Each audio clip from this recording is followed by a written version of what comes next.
Je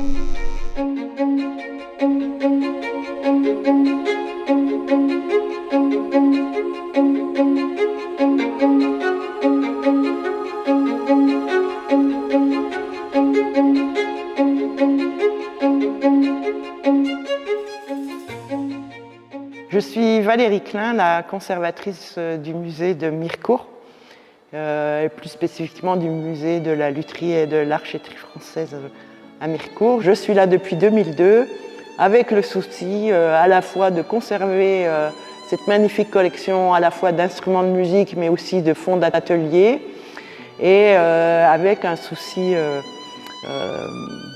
qui me tient vraiment à cœur de rendre en fait cette collection accessible à tous les publics en essayant de développer toutes sortes de médiations autour des instruments qui sont présentés dans ce musée derrière des vitrines.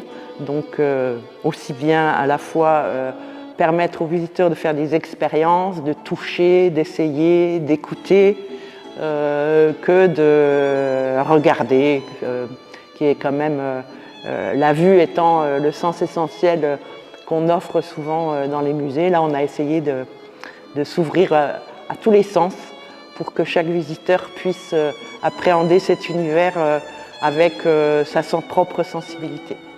Le 4 mai 2002, la loi des musées apporte des précisions sur quels sont les objectifs que le musée doit concevoir et mettre en œuvre de ses actions d'éducation et de diffusion visant à assurer l'égal accès de tous à la culture. Il est en fait un médiateur entre le savoir qu'il renferme et le public. Autrement dit, ici s'expose la transmission du savoir-faire, ainsi que l'objet manufacturé devenu objet d'art. Dans le cadre du musée, il y a la dimension patrimoine immatériel qui est extrêmement importante. Et la dimension patrimoine immatériel, c'est comment évoquer auprès des publics les savoir-faire liés à ces objets. Donc on est bien dans la transmission à la fois d'objets, mais la transmission aussi d'informations sur les savoir-faire, les techniques de fabrication, voire les usages aussi, puisque ces instruments ils sont faits pour faire de la musique et qu'ils sont ensuite joués par des musiciens. Donc en fait le propos du musée, ça s'appelle la fabrication de la musique, comprenant la fabrication de ces fameux instruments. La lutherie est un métier hautement spécialisé qui nécessite un long apprentissage. On dit qu'il faut 10 ans pour faire la main d'un luthier. Elle se caractérise par ses techniques artisanales complexes, ses outillages particuliers adaptés à la main de chaque luthier. À votre avis, quelle est l'importance, les enjeux et les difficultés que soulève le thème de la transmission du savoir-faire? Dans le cadre d'une réflexion sur la transmission, on est en tension entre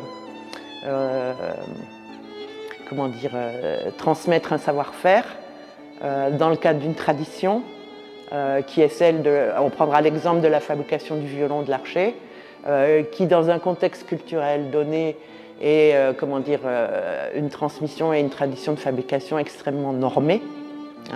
Et la tension qui se crée avec une autre réflexion qui serait menée sur la transmission, en tout cas en France, c'est de dire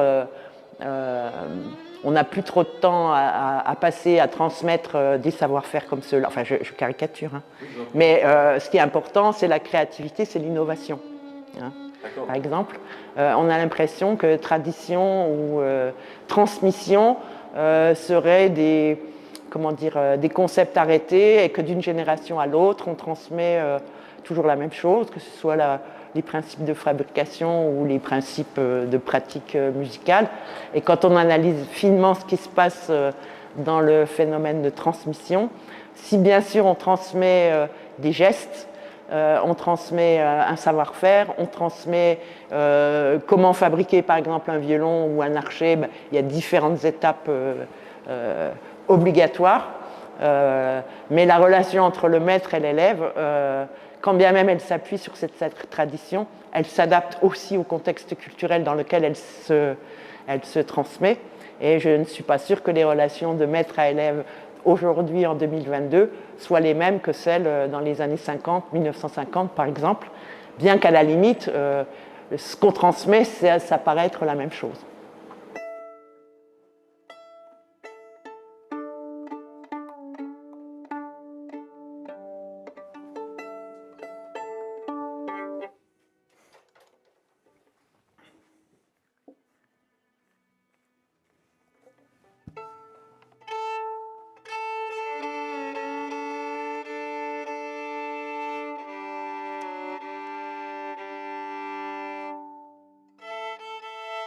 L'apprentissage consiste fondamentalement à introduire l'apprenti dans le monde professionnel des hommes qui le précèdent, à lui donner les moyens de comprendre son environnement, sa valeur axiale sur laquelle il repose, pour le prolonger et peut-être le renouveler. La tradition est-elle une évidence pour vous? On est ici à Mirecourt en France, l'école nationale française de lutherie. Il y a une histoire de lutherie à Mirecourt, énormément de gens qui faisaient des instruments, et toujours je parle de Crémone. Je dis toujours que pour des jeunes, qu'il faut apprendre, il faut qu'ils comprennent de construction des crémonnais, classiques crémonnais, alors jusqu'à 50 ans après la mort d'Estrade. Jusqu'à là, il faut qu'il apprenne ça beaucoup.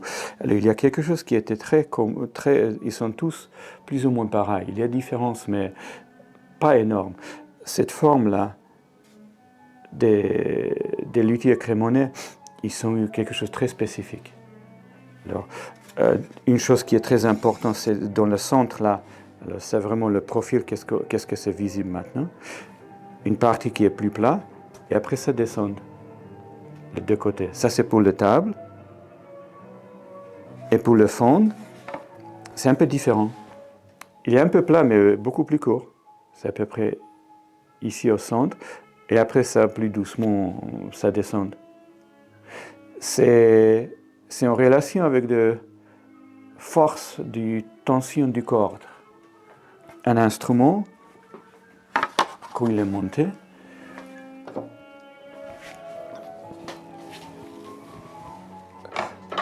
le corps sont tendus entre le cheville et le cordière derrière, qui fait une énorme tension. Il tire le manche ici. Derrière ici le cordière. Et ça exerce une force, une pression de deux côtés ici, sur la table. De deux côtés. Et sur le fond, c'est contraire, c'est juste l'envers. Parce qu'il essaye de faire ça, alors il tire. Alors la différence de forme de table et fond, c'est parce que les forces de corde sont juste opposites. Sur la table, c'est de l'intérieur vers l'extérieur, de côté échevelé sur la table. Et sur le fond, c'est une tension qui essaie de tirer de l'intérieur vers l'extérieur. Et pareil, la lame qui est à l'intérieur, qui pousse de l'intérieur vers dehors. La main apprend à l'homme à posséder l'étendue, le poids, la densité, le nombre et bien d'autres choses. Dans le vide de l'air, celle-ci fait apparaître une substance, une structure organisée. Quel en serait le secret?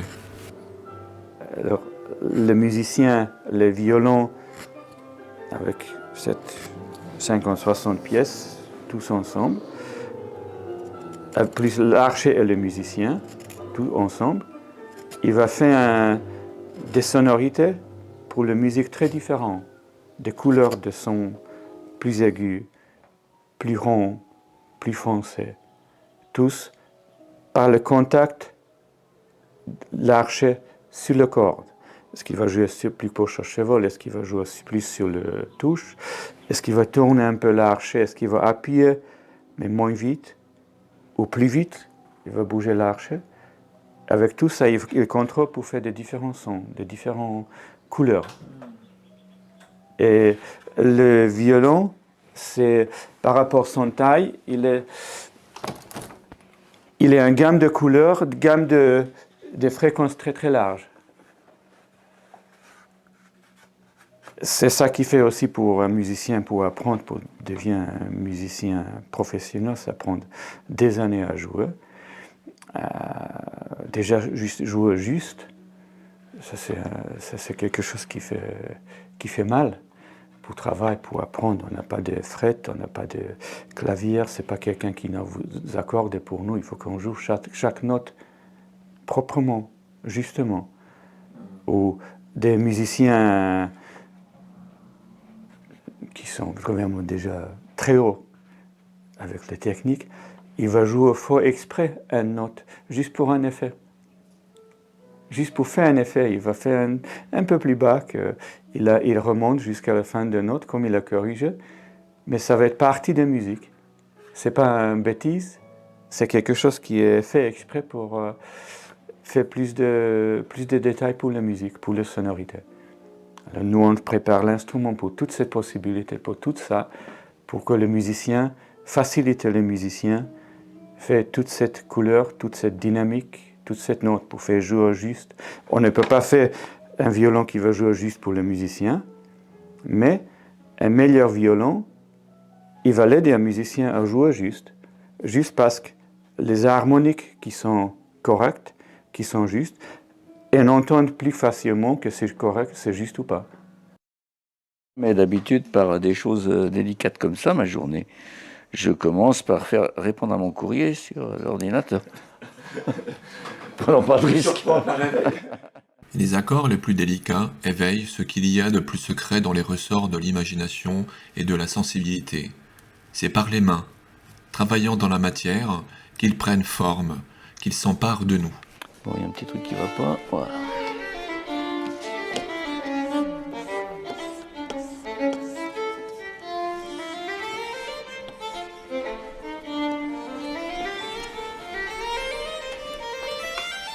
Il existe aussi des chevalets qui sont presque rien à enlever, mais ça ôte toute liberté de faire quelque chose de très bien. Ce sera forcément du potable.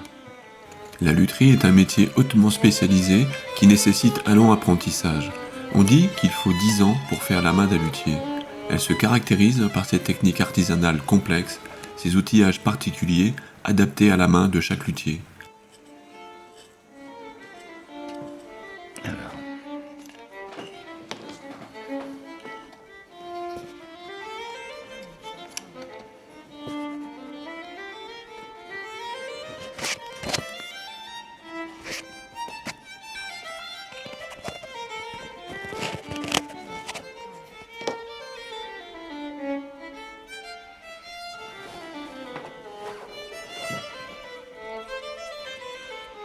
Ça, c'est le plus petit des canifs.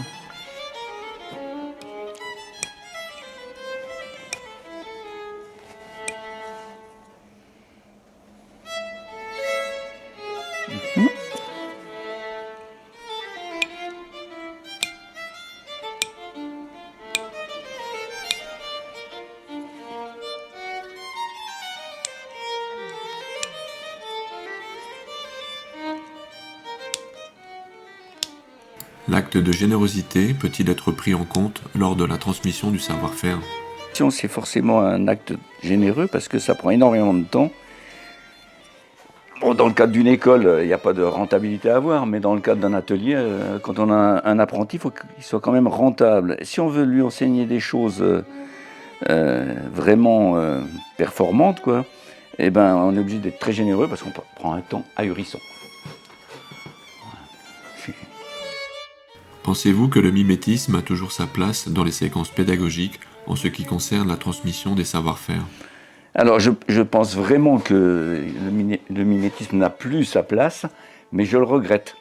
Alors bon, pas seulement pour mon métier, donc c'est une évidence que aujourd'hui on donne des cours. À mon époque, la théorie était mélangée avec la pratique, c'est-à-dire au fur et à mesure qu'on pratiquait, on nous expliquait des choses. On nous expliquait pourquoi on ouvre les trous d'un chevalet comme ça, par le haut, par le bas. Enfin bon, mais c'était pas intellectuel au départ. Mais dans toutes les professions, je crois, j'ai eu à expliquer à mon fils ce que c'était qu'un va-et-vient. Je lui ai fait un va-et-vient en 5 minutes devant lui, et il n'a rien compris. Il a fallu que je lui fasse le schéma pour qu'il le comprenne. Et voilà, la différence de génération, elle m'a paru éblouissante là. Et j'ai dit, voilà, c'est fini. On ne peut plus faire comme on faisait avant. Alors que je crois que jusqu'à cette expérience d'électricité avec mon fils, je pensais quand même qu'on pouvait encore montrer à un jeune. C'est fini. Il existe entre la main et l'outil une familiarité humaine. Le raccord est fait d'échanges très subtils et que ne définit pas l'habitude. Il laisse apercevoir que, si la main se prête à l'outil, si elle a besoin de ce prolongement d'elle-même dans la manière, l'outil est ce que la main fait. Avez-vous des rêves pour l'avenir de votre métier ? de la façon de transmettre? J'ai des espérances, je ne sais pas s'il y a des rêves. J'espère vraiment que l'éducation nationale reviendra sur sa vision, la vision actuelle. En ce moment, donc on estime qu'on prend les jeunes, on prend les élèves beaucoup plus âgés qu'avant. Et l'éducation nationale affirme que le côté plus mûr fait qu'on apprend plus vite. Et pour l'apprentissage de la main, nous, on constate que c'est exactement l'inverse. Et par exemple, là, en 2 ans, ils ont supprimé 2 heures d'enseignement. Donc là, les jeunes, ils sont passés de 20 heures à 18 heures. On ne peut pas baisser éternellement. Ils n'arrivent plus à finir le programme, donc ça veut dire qu'on va encore baisser un peu les exigences de contenu du diplôme, quoi. Donc vraiment, le gros espoir, c'est qu'ils se rendent compte qu'ils ont été trop loin. Et puis, une chose aussi qu'ils intellectualisent, c'est que l'éducation nationale, son rôle ne serait pas de former du tout des exécutants, mais des concepteurs. Et là aussi, il faut qu'ils reviennent dessus. On ne va pas penser que les Français vont être un peuple qui est que concepteur et que tout sera fait ailleurs. Il faut absolument qu'on soit capable de faire absolument tout. Donc de ce côté, je suis un petit peu ringard. Mon espoir, c'est qu'on revienne en arrière. Et puis qu'on revienne un petit peu à l'époque où on devait être capable de faire avant d'être capable de donner l'ordre de faire à quelqu'un. Savoir faire soi-même. J'ai un neveu qui travaille à la SNCF et qui fait du recrutement à la SNCF. Dès l'instant où quelqu'un doit avoir un poste, doit occuper un poste où il a sous ses ordres des gens qui font certaines opérations, il doit avoir fait toutes les opérations. C'est assez étonnant, et c'est assez ringard. Mais c'est pas mal. C'est pas mal. Les archetiers, la poussière de Pernambouc, c'est une abomination. Donc ils travaillent avec des masques. Moi je mets un masque quand je rabote l'ébène. L'ébène, c'est quand même très allergisant comme bois. Palissandre aussi. Est-ce que vous pouvez évoquer l'importance de la transmission des savoirs et du savoir-faire en lutherie et ce qui détermine chez vous? En d'autres termes, l'influence de la qualité des informations tant sur l'aspect didactique que son contenu historique. Je vais vous raconter la dernière anecdote que j'ai trouvée, quoi. Un luthier qui s'appelait Rémy. Donc on voit souvent des violons marqués Rémy à Limoges, alors des réparations, des violons, enfin bon voilà, Rémy à Limoges. Rémy. Il y a quelques temps quand même, on me signale, c'est un C. Rémy. Et là, il y a très très peu de temps, pour la première fois, c'est marqué Claude Rémy. J'ai cherché, parce qu'il y a plein de luthiers Rémy à Mirecourt, mais j'ai jamais trouvé lequel était parti à Limoges. J'ai cherché, alors il est dans les annuaires à Limoges, hein, mais j'ai jamais trouvé, quand il était né, quel Rémy c'était, quoi. Et là, le fait qu'on me dise Claude Rémy, je vois en plus la marque, c'est comme si c'était 2 marques différentes. Il y avait Rémy et puis il y avait Claude en dessous.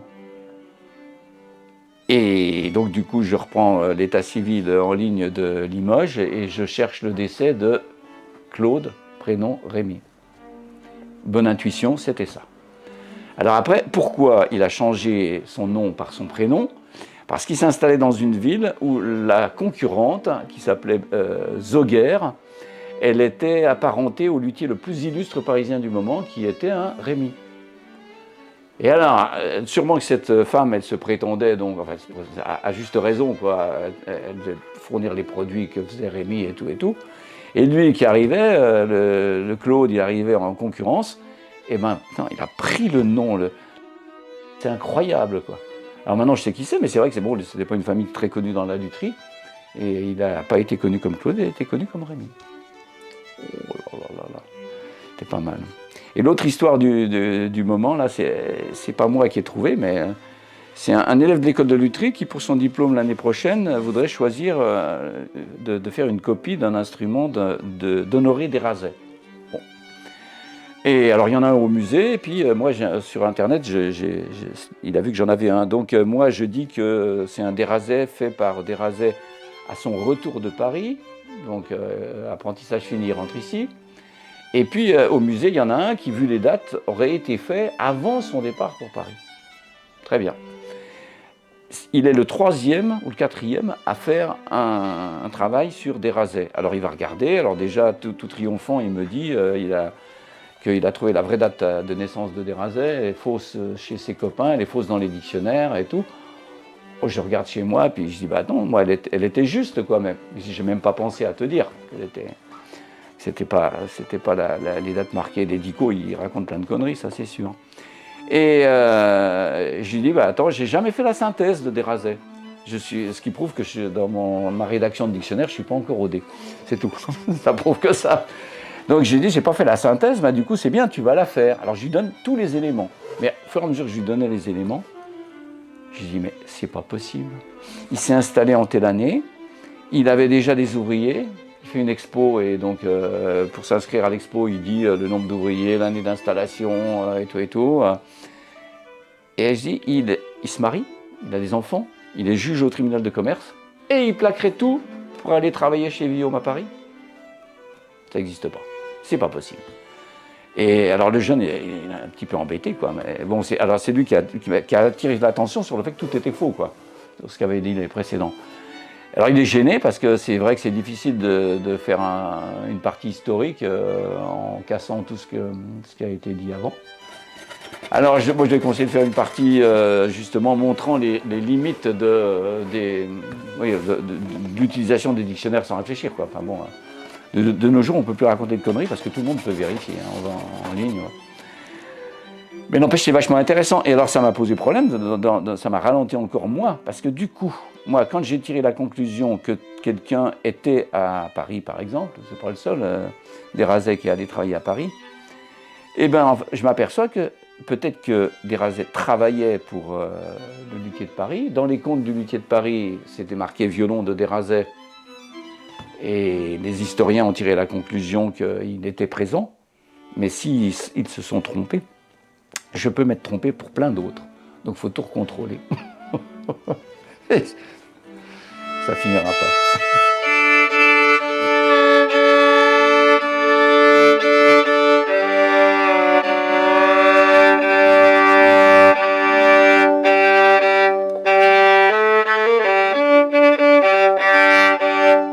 Bon, les cordes de 9, c'est toujours un peu agressif, mais non, ça va. C'est bon. On va le laisser se reposer, puis on le réessayera plus tard. C'est bon. Hop. Voilà.